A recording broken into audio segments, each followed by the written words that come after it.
Opening a locker can be a little tricky at first, but don't worry if you aren't able to get it on the first try. You'll have plenty of practice. Here are a few tips on how to get it right every time. First, make sure you're at the right locker. You can find your locker number at the top of your locker. Once you're at the right locker, you're now ready to work with the dial. Turn the dial 2 full turns to the right so you pass 0 twice. Stop at the first number in your combination. Make sure you do your best to line up your number with the triangle above the dial.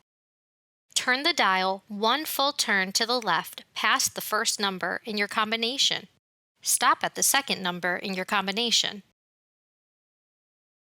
Turn the dial to the right and stop the first time on the last number in your combination, making sure you lined it up with the triangle.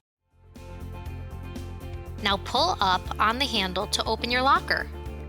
If your locker doesn't open after this step, go back to step 1 and try again.